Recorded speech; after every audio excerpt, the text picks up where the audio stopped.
My hands are shaking so violently I can barely hold the worn baseball card. Through the windshield, I watch a man in the backyard teaching a young boy to throw a curveball. That awkward left-handed stance. God, no. It can't be. The man adjusts the boy's grip, demonstrating the same underhand toss Dad taught us 18 years ago. My breath catches. That crooked smile when the boy gets it right, I know that smile. I've been searching for that smile in strangers' faces for half my life. My phone buzzes. Text message from an unknown number, Emma? Is that really you outside my house? The world tilts. David Chen, my quiet neighbor who nods politely when we pass in the hallway. David Chen, who I've lived 2 doors down from for 2 years. David Chen is looking directly at me through his kitchen window, phone in hand, and his face. Marcus. My little brother Marcus. The baseball card slips from my fingers. It's the 1993 Ken Griffey Jr. rookie card Marcus begged Dad to buy him the week before Child Services tore our family apart. The same card that was in that Misdelivered package 3 days ago, along with the friendship bracelet I made him at summer camp. Marcus, I whisper to my empty car, tasting salt on my lips. I didn't even realize I was crying. He's walking toward my car now, moving with that same bouncing gait I remember. The boy, his son, trails behind, clutching a baseball glove. When Marcus reaches my window, his eyes are the same storm gray they always were, but now they're filled with 18 years of searching. Emma, he says through the glass, voice breaking on my name. I found you. No. The universe found us. After all this time, we were neighbors. Every morning starts the same way. Coffee first, black, because I never learned to like cream after moving out on my own. Then I pad across the cold kitchen tiles to my makeshift office at the dining table, where my laptop waits next to a stack of client sketches and Pixel's favorite perch by the window. My apartment feels like a hotel room I've been staying in for 2 years. Minimal furniture, white walls, everything chosen for function over comfort. The only personal touch is a small succulent named Gerald that somehow survives my sporadic watering schedule. No family photos, no sentimental clutter. Just the essentials and a growing collection of coffee mugs from local businesses whose logos I've designed. Morning, Pixel, I murmur, scratching behind her ears as she purrs against my laptop screen. She's a gray tabby I rescued from the shelter 3 months after moving to Phoenix. The volunteer said she'd been returned twice for being too needy, which made me want her even more. At least one of us should know how to ask for what we need. The work flows easily today, a logo for a family bakery, a website header for a yoga studio. Simple, clean designs that tell other people's stories. I'm good at distilling someone else's vision into something visual, something concrete. It's my own story I can't seem to figure out. Around noon, I hear children playing outside. Their laughter drifts through my window, and I catch myself pausing, fingers hovering over my keyboard. There's something about the sound of kids that stops me cold every time. One voice rises above the others, a boy, maybe 8 or 9, shouting instructions about a game I can't quite make out. I shake my head and refocus on the screen, but my eyes drift to the search bar in my browser. Without thinking, I type Marcus Hartwell Denver for what must be the 100th time this year. Same results as always. A few random LinkedIn profiles, none with the right age. A Marcus Hartwell who sells real estate in Denver, but his photo shows a man in his 60s. Nothing. I delete the search and close the browser tab, annoyed with myself for the habit I can't seem to break. The afternoon passes in a blur of emails and client revisions. My neighbor David waves from his driveway as he loads groceries from his car, a polite nod, nothing more. He seems nice enough, always quiet, keeps to himself. Sometimes I hear him talking to his son in their backyard, patient instructions about homework or chores. The kind of gentle father voice I remember from before everything fell apart. By evening, I'm restless.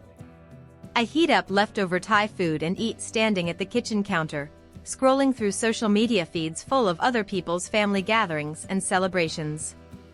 My adoptive parents posted photos from their anniversary dinner in Tucson. They look happy, genuinely content, and I feel the familiar pang of gratitude mixed with something I can't quite name. They saved me, gave me stability and love, but there's always been this sense that I'm playing a role in someone else's family story. Before bed, I automatically set 2 plates on the counter for tomorrow's breakfast, then catch myself and put one back. It's embarrassing how often I do this: buy groceries for 2, make plans assuming someone else will be there, leave space at the table out of habit. 18 years, and I still live like I'm expecting someone to walk through the door. I brush my teeth and catch my reflection in the bathroom mirror. 32 years old, successful freelance career, nice apartment, rescued cat. On paper, it looks like a complete life. But there's something hollow about it, like I'm living in the waiting room of my own existence. Pixel curls up at the foot of my bed, and I listen to her contented purring in the dark. Outside, a dog barks once and falls silent. Somewhere in the distance, I hear the faint sound of a television, maybe David's, the muffled voices of late-night talk show hosts keeping other insomniacs company. I wonder, not for the first time, if Marcus ever lies awake thinking about me too. The doorbell rings at 7:43 a.m., interrupting my first cup of coffee.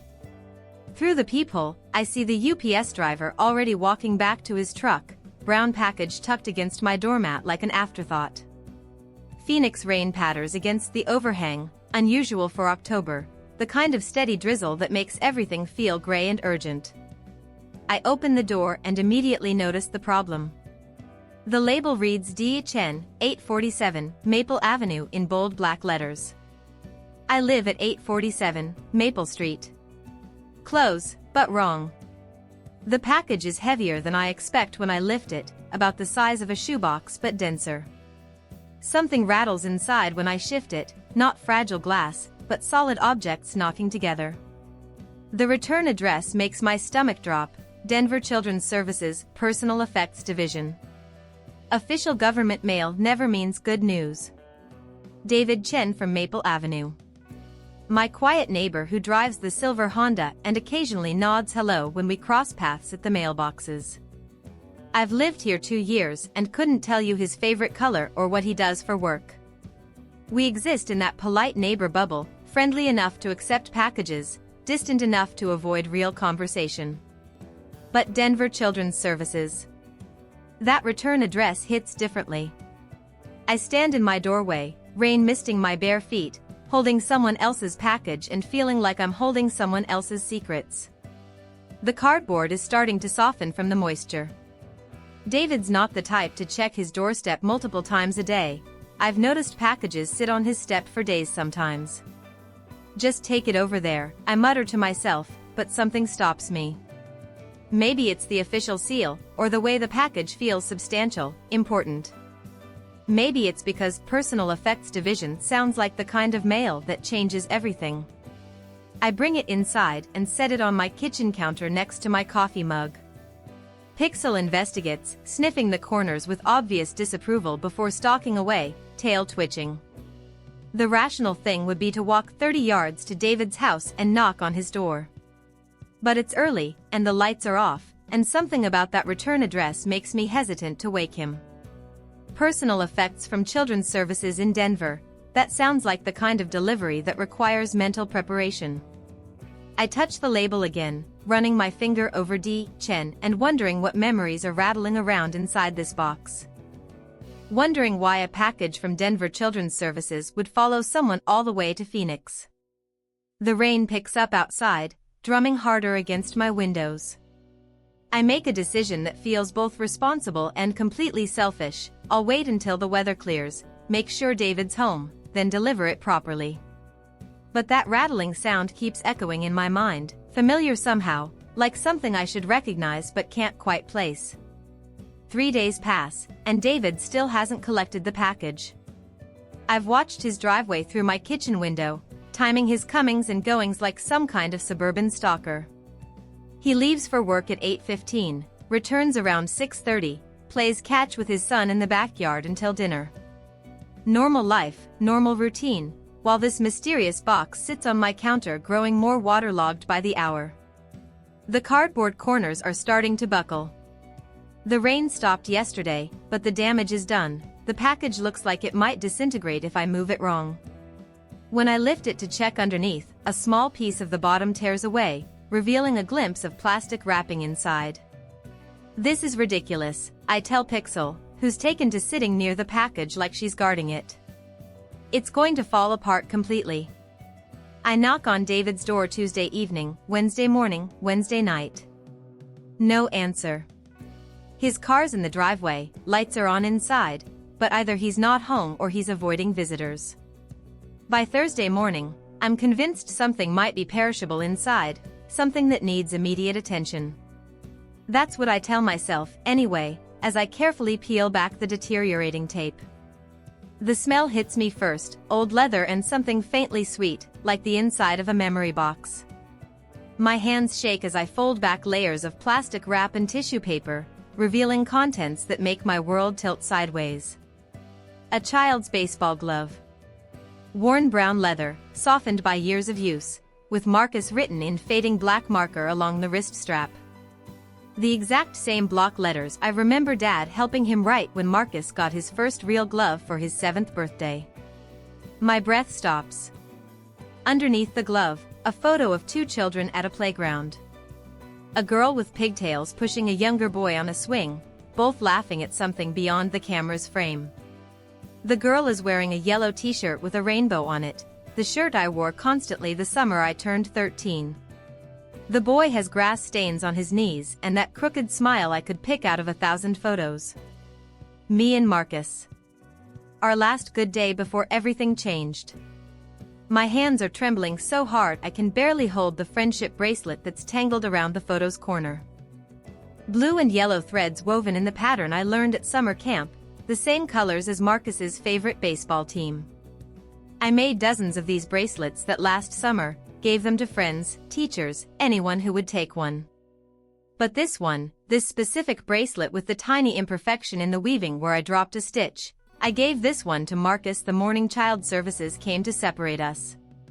Take this so you remember me, I had whispered, tying it around his 8-year-old wrist while our caseworker waited impatiently by the door. Don't ever take it off, okay? Promise me. He promised. Of course he promised. At the bottom of the box, folded in careful creases, is a handwritten note on official letterhead. Marcus, your sister wanted you to have these. She's been looking for you. Please contact our office at your earliest convenience. Caseworker Janet Mills, Denver Children's Services. The kitchen spins around me. I sink into a chair, clutching the bracelet against my chest, and 18 years of carefully suppressed grief come flooding back. Marcus kept the bracelet. Marcus kept everything. And somehow, someone in Denver knows I've been looking for him. But David Chen receives this package. David Chen, my neighbor who throws left-handed in his backyard and drinks his coffee with extra cream and drives a Honda that's the same color as the car Marcus always said he'd buy when he grew up. Oh my God, I whisper to my empty kitchen. David Chen. Marcus David Hartwell. Marcus always hated his first name, said it sounded too fancy. He made everyone call him by his middle name when we were kids, David. David Chen. David Hartwell Chen. My little brother has been living 30 yards away for 2 years, and I've been nodding politely at him like a stranger. I spend the rest of Thursday night hunched over my laptop, searching David Chen Phoenix with the desperate intensity of someone trying to solve their own life. The results are frustratingly generic, dozens of David Chens scattered across the city. A realtor, a dentist, an IT consultant. None of them match the quiet man who lives on Maple Avenue. Finally, I find him buried in a corporate directory for Henderson and Associates Accounting. The photo is small, professional, but it's definitely my neighbor. David Chen, Senior Financial Analyst. The same thoughtful eyes I've been nodding hello to for 2 years, the same careful way he holds his shoulders. But now I'm looking for Marcus in that face, and God help me, I can see him. The stubborn cowlick that never stayed flat. The way he tilts his head slightly when he's thinking. Even in a corporate headshot, there's something achingly familiar about his expression. I call Denver Children's Services Friday morning, my hands shaking as I dial. The receptionist transfers me 3 times before I reach Janet Mills. I'm calling about a package you sent, I begin, then stop. How do I explain this without sounding insane? Are you Marcus Chen? She asks, and my heart hammers against my ribs. No, I think I'm his sister. Emma. Emma Hartwell. The silence stretches so long I wonder if we've been disconnected. Then, Emma Hartwell. We've been trying to find you for 6 months. 6 months. While I've been living 30 yards from my brother, Denver Children's Services has been searching for me to tell him I exist. Your father passed away in April, Janet continues gently. Marcus hired a private investigator, but your adoptive family moved several times, and the records were complicated. We finally located you through your freelance business registration, but the address we had was outdated. My father is dead. The man who taught us both to throw curveballs, who used to make pancakes shaped like our initials on Sunday mornings, died 6 months ago, and Marcus has been trying to find me to share the news. The package, I manage. It was misdelivered to my address. Sometimes the universe works in mysterious ways, Janet says, and I almost laugh at the understatement. That evening, I position myself on my front porch with a cup of coffee, pretending to read while actually watching David's house. At 6:45, he pulls into his driveway. A woman and young boy tumble out of the passenger side, his family, I realize. His wife has kind eyes and grays her hair early. The boy clutches a baseball glove that looks exactly like the one in the package. I watch David ruffle his son's hair, the same gesture he used to do to me when I was upset about something. The same protective way he'd position himself between me and our parents when they fought. When they go inside, I see David pause at his kitchen window. For a moment, our eyes meet across the distance between our houses. He raises his hand in his usual polite wave, and I wave back, wondering if he can see the truth written all over my face. Saturday morning, I follow him to Starbucks, staying 3 cars back like some amateur detective. He orders at the counter, medium coffee, extra cream, no sugar, and one of those blueberry muffins, and my chest tightens. Marcus used to order hot chocolate the exact same way when we were kids, always extra cream, always a blueberry muffin. While he waits for his order, his phone rings. I'm close enough to hear fragments of conversation. Mom, I know she's out there somewhere. The investigator said Arizona, but that was years ago. Dad would have wanted us to find each other. He's talking about me. David Chen, Marcus, has been searching for me while I've been searching for him, and we've been living parallel lives 2 doors apart. I follow him home, park across the street, and watch him teach his son to throw in the backyard. The boy throws right-handed, but David demonstrates left-handed, the same awkward stance that made coaches overlook Marcus in Little League. When the boy gets frustrated, David kneels down, adjusts his grip with infinite patience, and I see every gesture our father used to make. This is my brother. After 18 years of wondering, of Googling his name in the middle of sleepless nights, of setting 2 plates at breakfast out of habit, he's been right here. Sunday morning, I'm sitting in my car outside the coffee shop again, telling myself this is the last time. I can't keep following David around like some deranged stalker. I need to either approach him directly or accept that I'm losing my mind, seeing Marcus in a stranger's face because I want so desperately to find my brother. Then David's phone rings. He's sitting at the table by the window, close enough that I can hear fragments through the glass. At first it's just mumbled conversation, but then his voice rises with emotion, and individual words start cutting through. Mom, I dream about her sometimes. Emma with pigtails, making those terrible friendship bracelets. My heart stops. Completely stops. The investigator thinks she was adopted by a family in Arizona, but the records are sealed. I know it's been 18 years, but I can't give up now. Not after Dad. He pauses, listening to whoever's on the other end, and I watch his face crumple with grief. I keep thinking Dad died believing we'd never find each other. That's the worst part, Mom. He spent all those years hoping child services would let us stay in contact, and then he died still hoping. The world tilts.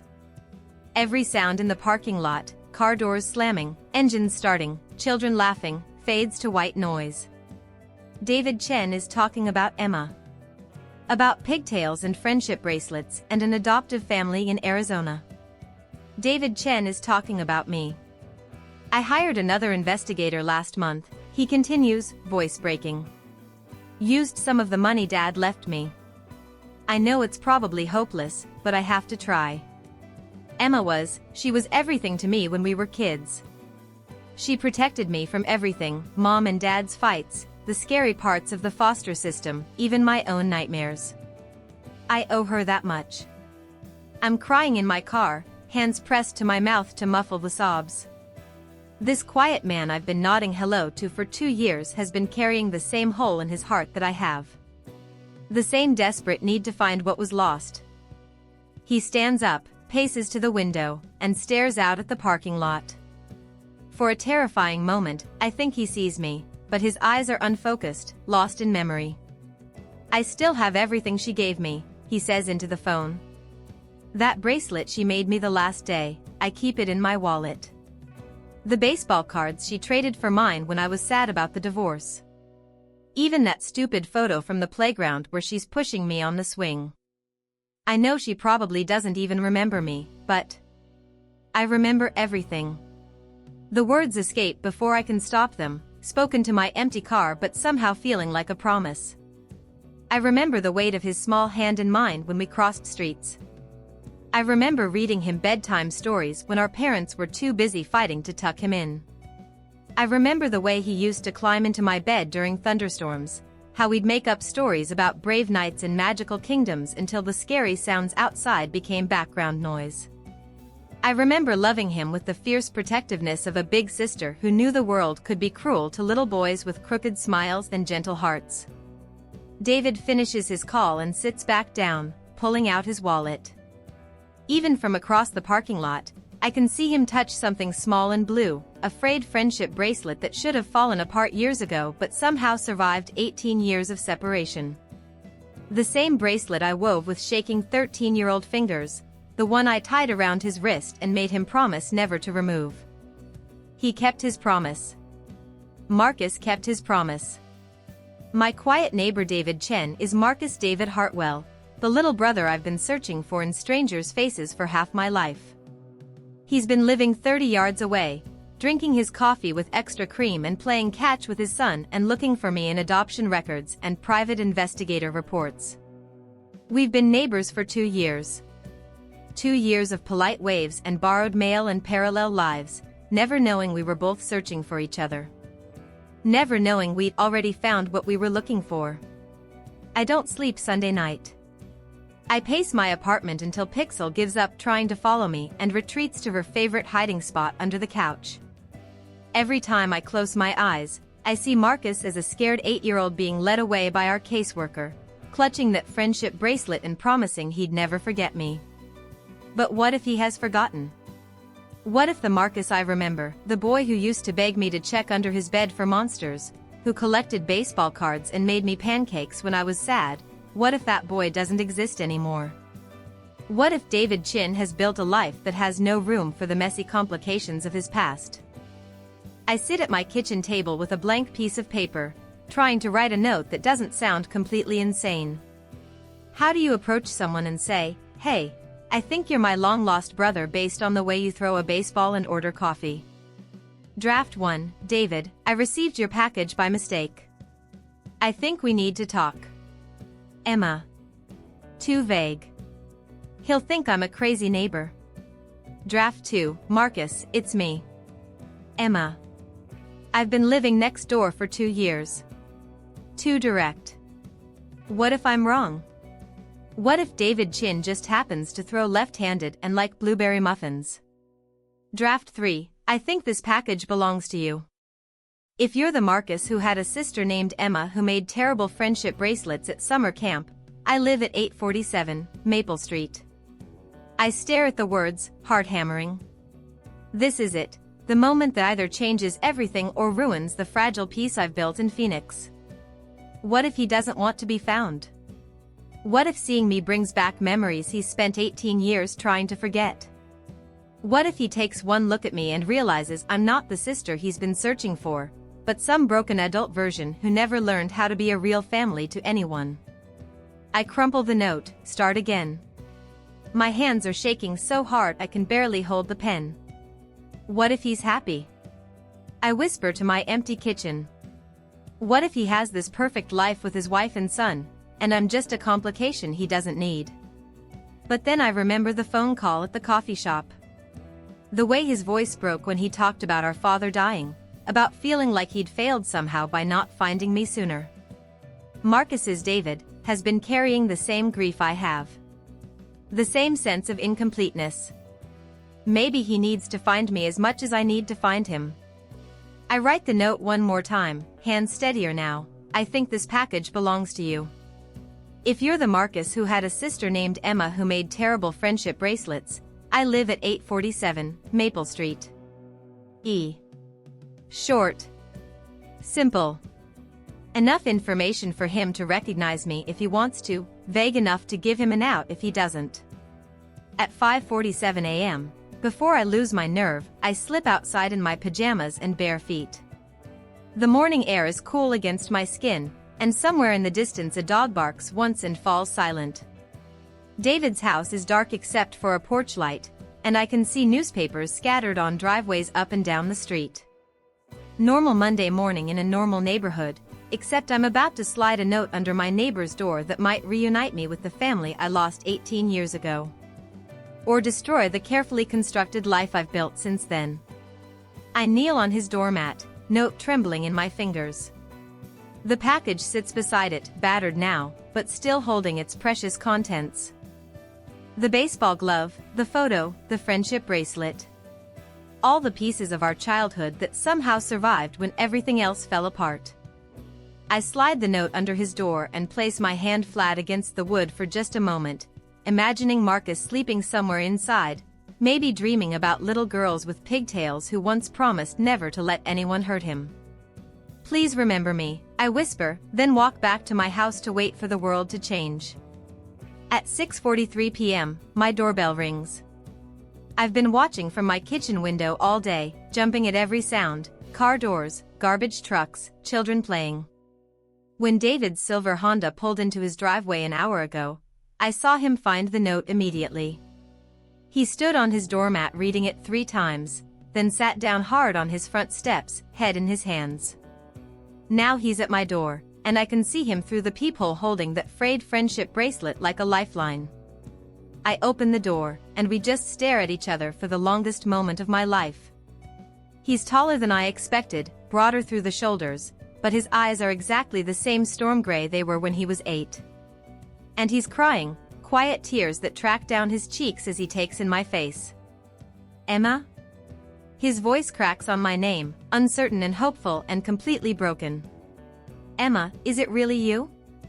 Hi, Marcus, I whisper, and suddenly we're both sobbing.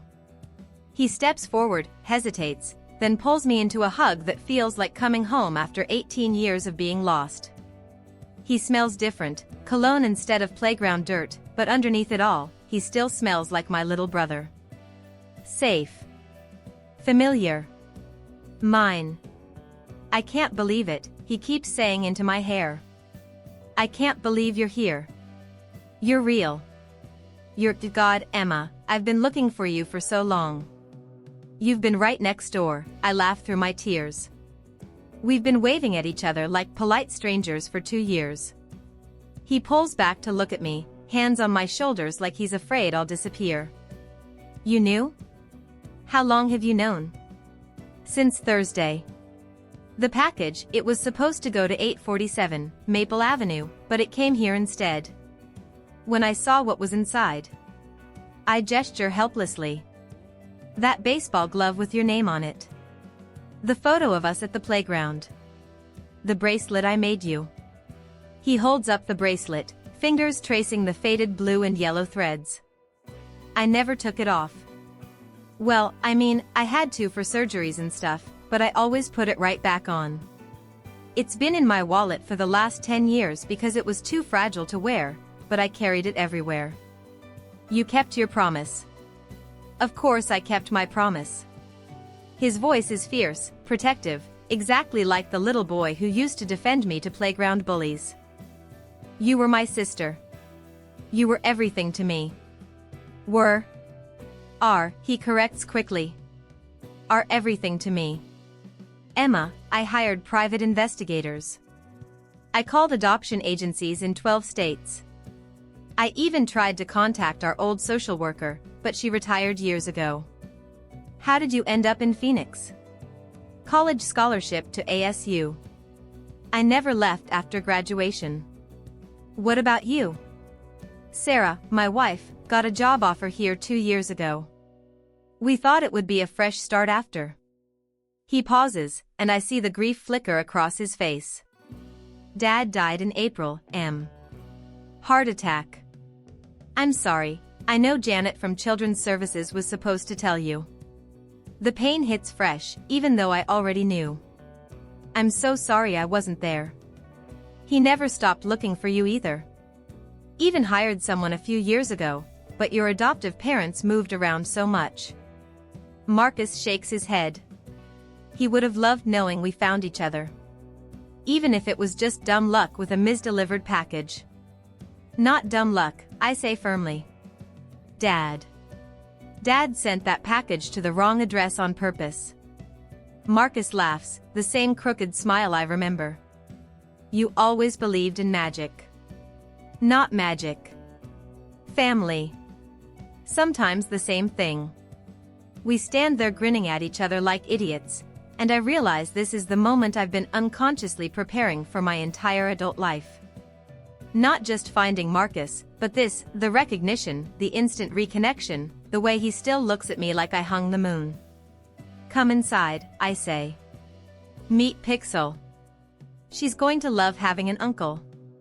Uncle Marcus, he says, testing the words.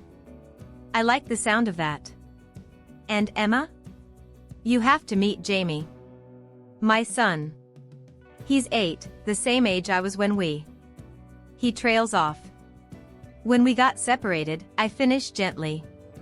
It's okay to say it. We got separated, but we found each other again. We found each other again, he repeats, and steps into my apartment like he's stepping into the rest of our lives. You know, people always say that blood is thicker than water, but I never really understood what that meant until I hugged my brother for the first time in 18 years. It's not about genetics or shared DNA, it's about recognition. The way Marcus still tilts his head when he's thinking deeply, exactly like he did when he was 8. The way he automatically orders an extra blueberry muffin now when we meet for coffee, because he remembers I used to steal bites of his. My apartment doesn't feel like a hotel room anymore. Last weekend, Marcus helped me hang family photos, real ones, not just stock images that came with the frames. There's one of us as kids that I'd forgotten existed, both covered in mud from building a fort in our backyard. Sarah, his wife, found it in a box of his childhood things and had it professionally restored. When I saw it, I cried for 20 minutes. I've stopped Googling Marcus Hartwell Denver at 2 in the morning. Instead, I get text messages from him at random times during the day.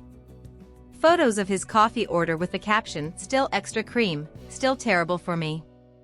Pictures of Jamie practicing his curveball with notes like he throws right-handed, but he's got your stubborn streak. Jamie.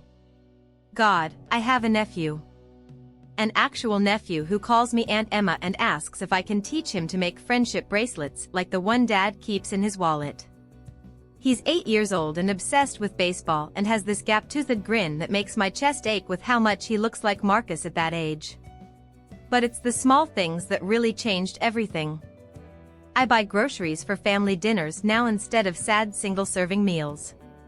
Marcus comes over every Sunday, sometimes with Sarah and Jamie, sometimes just him. We cook together, He makes pancakes shaped like letters, just like Dad used to, and I pretend not to notice when he tears up a little while flipping them. Sarah told me something last month that broke my heart in the best possible way.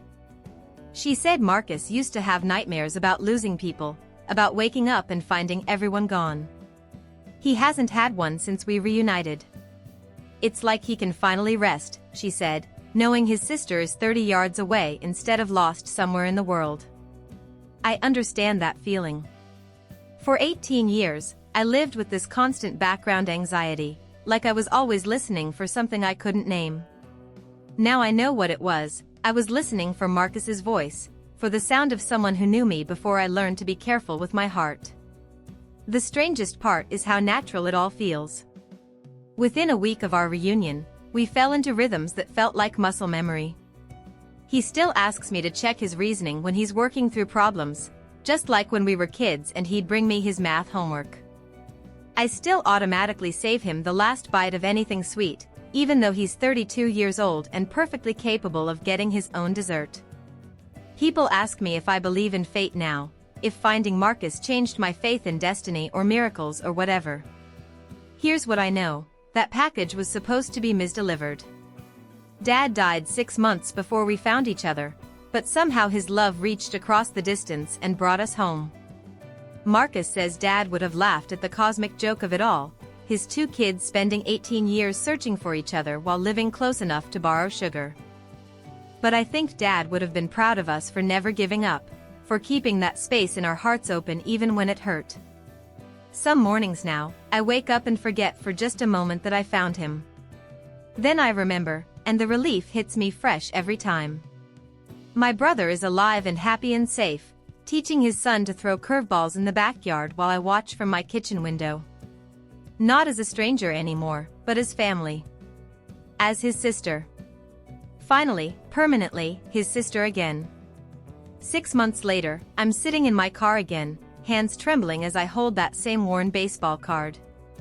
But this time, Marcus is in the passenger seat beside me, and we're parked outside Greenwood Cemetery in Denver, here together to visit Dad's grave. "You ready for this?" he asks softly, and I nod even though I'm not sure I'll ever be ready to say goodbye to the father I never got to reconcile with. But I'm not alone anymore. When we walk toward the headstone, Robert David Hartwell, beloved father, Marcus takes my hand, and I remember how his small fingers used to fit perfectly in mine when we crossed busy streets. We place the baseball card on Dad's grave along with fresh flowers and a friendship bracelet I wove last night in blue and yellow, the colors of hope and memory. Marcus tells Dad about his grandson, about Sarah, about the accounting firm where he's finally happy. I tell him about my business, about Pixel, about how I'm learning to make pancakes shaped like letters just like he taught us. Think he knows we found each other? Marcus asks as we walk back to the car, our shadows stretching long across the cemetery grass.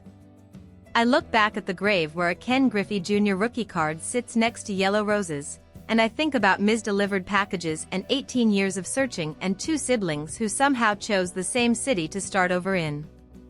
I think he had something to do with it, I say, squeezing my brother's hand. Sometimes the most important things in life get delivered to exactly the wrong address, so they can find their way to exactly the right person. Marcus laughs, the same sound I used to love when we were kids. "You still believe in magic, Em?" "No," I correct him, watching the sunset paint the sky in familiar shades of blue and yellow. "I believe in love. Sometimes it just takes 18 years and a misdelivered package to come home."